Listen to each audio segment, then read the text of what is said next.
My professional life has been as a practicing physician. It was dedicated to improving the individual problems of patients. But right now, I consider climate change and what's happening on this planet as a major disease process that I want to dedicate my retirement years to solving, because I think we do have a solution. Our children, and I was going to show a beautiful picture of my great niece and great nephew cuddling on my lap and say, what is the world going to be like for them in 20 years or in 40 years? I want to do something to make it better. We've heard about the hurricanes, the largest wildfire in California has ever seen, and subsequent catastrophic flooding. We've had 3 of the warmest years on record the past 3 years, and each year is warmer than the last. In Arizona, we need to worry about our water. Lake Mead, we're in a 15-year drought cycle, and we don't know how long it's going to last. Lake Mead in 1999, this is the source for our CAP water, was at 1,400 feet. It's currently at its lowest level, 1,200 feet. If it gets down to 1,000 feet, we can no longer draw water off of it. And guess what? California has dibs over us on that water.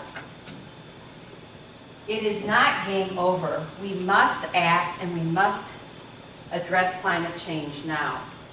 We need the political will to do it, because the scope of change that is needed is large. So Jeff has given us the science. It's all about carbon dioxide and fossil fuel use. If you want to use less of something like fossil fuels, you need to make it more expensive. The best solution to do that is carbon fee and dividend. It's effective and market-based rather than regulation-based. I want to spend some time on how carbon fee and dividend works. The goal is mine. Wherever fossil fuels are taken out of the earth, a fee is assessed starting at $15 per cubic ton of carbon dioxide that particular fuel would engender. Every year, that fee goes up by $10. What happens is the energy company that has to pay this fee is going to be passing along that fee to its customers. So everything that we buy or purchase or use that has fossil fuels in it or uses fossil fuels is going to become more expensive, whereas things that don't use fossil fuels are cheaper. The most important second part of this is that all of those fees that are collected go into a trust fund that is managed by the U.S. Treasury. That trust fund then gives the net amount of those fees back to individual households on a pro rata basis. Each adult gets the same amount, each child gets the same amount, all of the fees. This sends a huge market signal. People will start looking for energy efficiencies, clean energy technologies. There'll be an incentive and a market for development of things we can't even imagine at this point.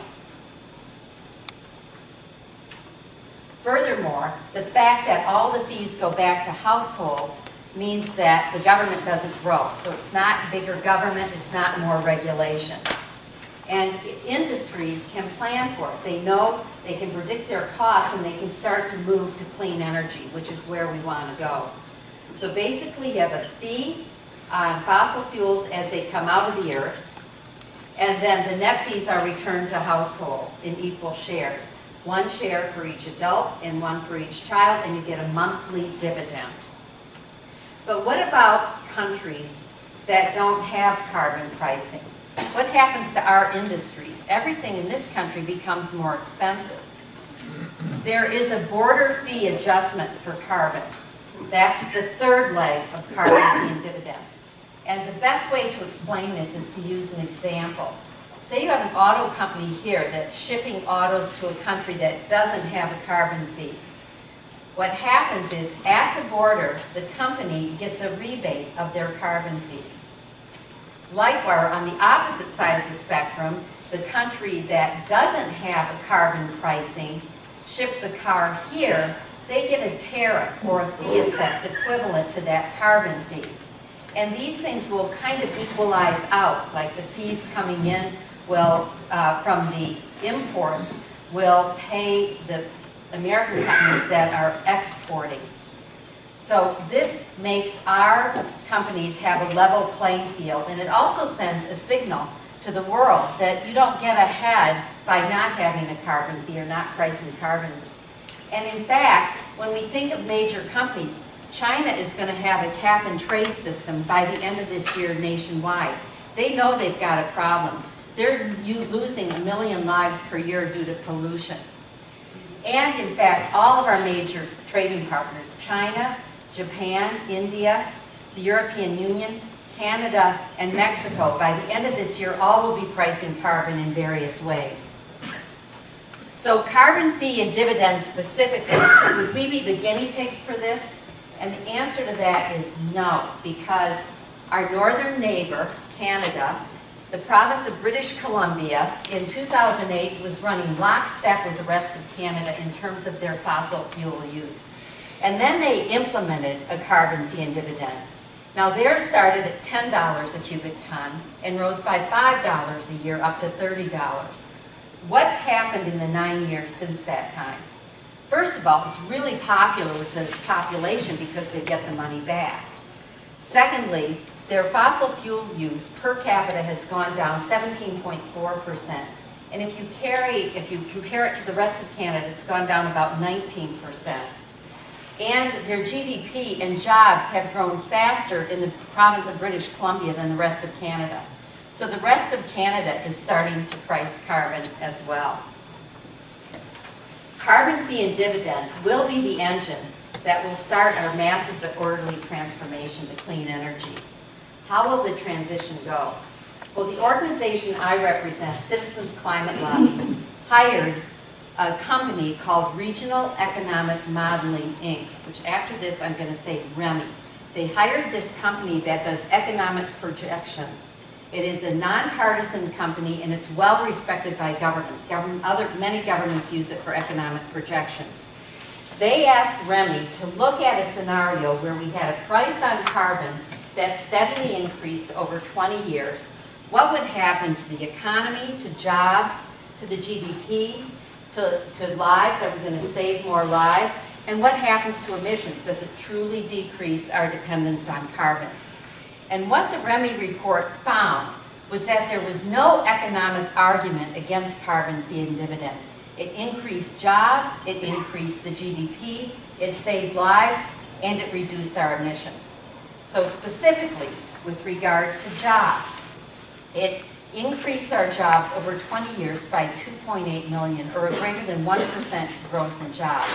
That would be secondary to clean energies, and also because all those fees are coming back to American households, it stimulates the economy, which is more jobs.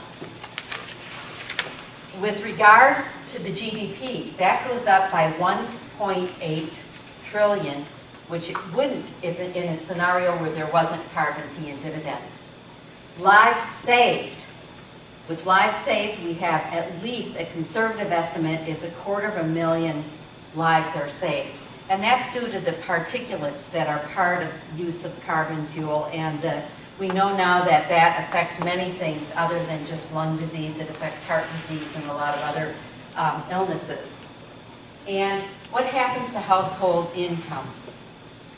The dividend at 10 years for a family of 4, get 2 adults and 2 children, would be $288.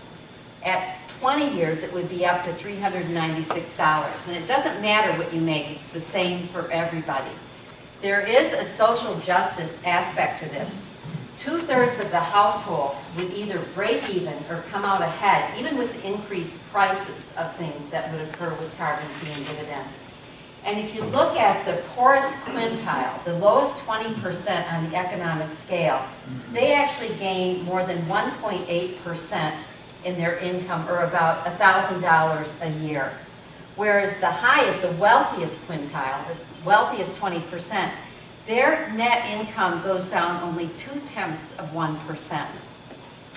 What about the elephant in the room, the emissions? In 10 years, we reduce our carbon dioxide emissions to 30% below what they were in 1990, and in 20 years, they're 50% below where they were in 1990.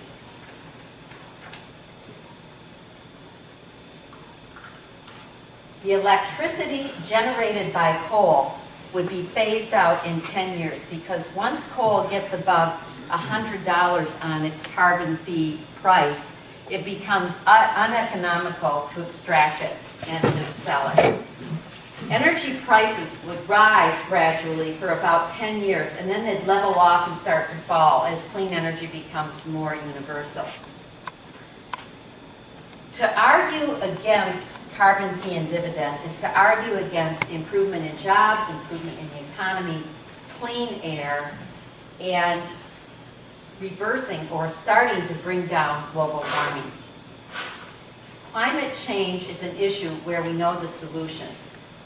You guys deal with a lot of issues where solutions aren't nearly as clear at this point. The solution is carbon fee and dividend. But we can't just say that's going to happen. Unfortunately, Congress is a branch of government authorized to levy taxes and bring about fees. That means we need political will to get Congress to act on this. And that brings me to my organization, Citizens Climate Lobby. We started in 2007 in San Diego. We have grown phenomenally, particularly in the past 5 years. The membership has almost doubled every year. We're up to 90,000 members, most of them in the United States, but we also have international chapters. We have over 450 chapters. We have one mission, and that's to get carbon fee and dividend introduced into Congress and passed. We are not for profit. We are citizens like you. We are grassroots based. We try and work with our communities to build the political will.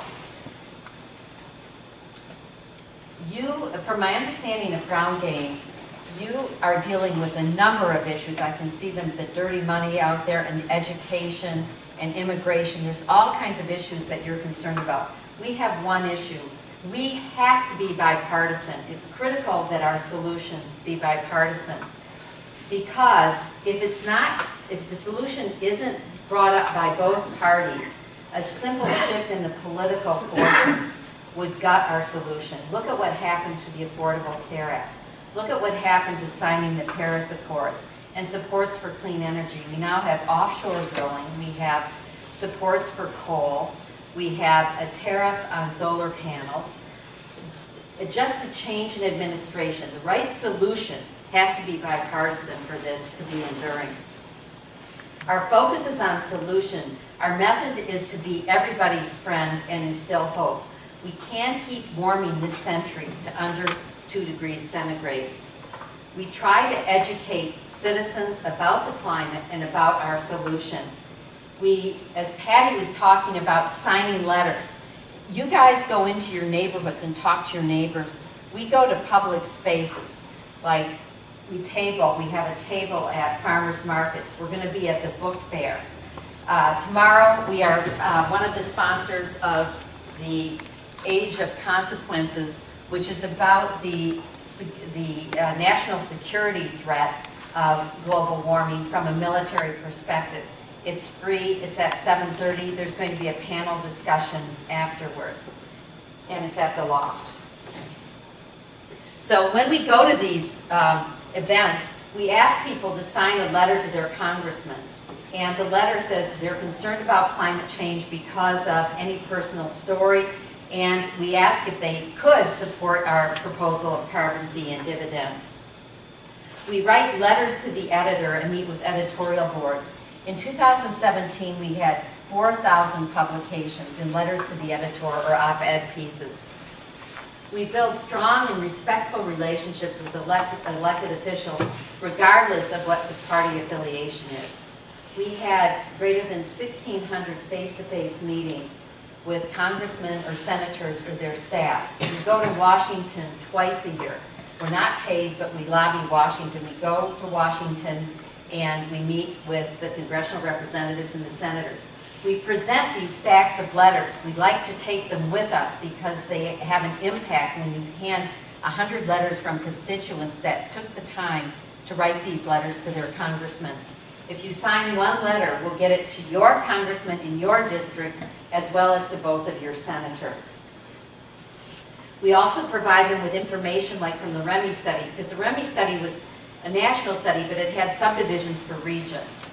And so we can present regional data for them. If there's new opinion polls in their area or something new in their district, we present that to them. We try and be friendly. We try and make friends. We also go to community leaders and ask them to endorse carbon fee and dividend. Our major successes this past year were in November, we went to the Pima County Board of Supervisors, and we worked with them and met with individuals and asked them to introduce and pass a carbon fee and dividend resolution for the county. We got this idea because Flagstaff could do it, and if Flagstaff could do it, we thought we could do it. And lo and behold, we passed it, and we got congrats from the national center, because that is the third largest area to pass carbon fee and dividend after the whole state of California and Philadelphia. So Pima County Board of Supervisors, and riding on our laurels, Steve Kosachik at the City Council introduced a proposal to the City Council, and it passed unanimously. So those resolutions go to the President, the Vice President, the Speaker of the House, and every one of our Arizona delegates in Congress. In working with members of Congress 2 years ago, we were instrumental in helping the development of the Climate Solutions Caucus. A Republican representative from Florida and a Democratic representative from Florida realized that they had common ground. Climate change and the oceans were incurring on their land. And so they started the Climate Solutions Caucus.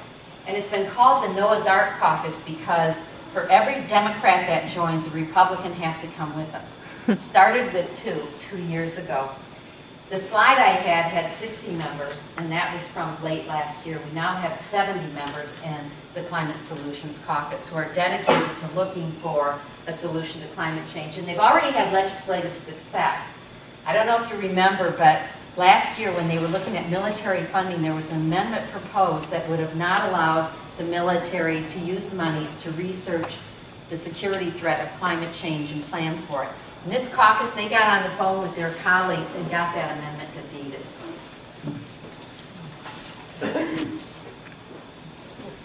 Carbon fee on fossil fuel at the source. All the fees coming back to American households, while imposing a border fee adjustment to keep American industry competitive and encourage worldwide true carbon pricing. We call it CFD, carbon fee and dividend. We know it can work because Canada has proved it, and our REMI study supports that it's going to help jobs, it's going to help the environment, it's going to help the economy, and it's going to reduce our fossil fuel dependence. The time is now. Help us drive the political will to pass CFD. This is, I think, what Drew Dillinger calls for, our call to protest in the streets, as our great-great-grandchildren surely deserve. So I've left you with postcards that have a few of the points of carbon fee and dividend and some of the REMI study on the back of them. But the most important thing is the website. If you go to the bottom of the website and you go to something that's called Laser Talks, you get a one-paragraph answer to a lot of the details of this. It's a very, very informative and easy-to-use website. And then I'm asking you all, if you would, to sign letters to Congress that we can take to our congressional representatives and think about coming to the movie tomorrow. And I'd be happy to entertain any questions, and I'm sure Jeff would as well.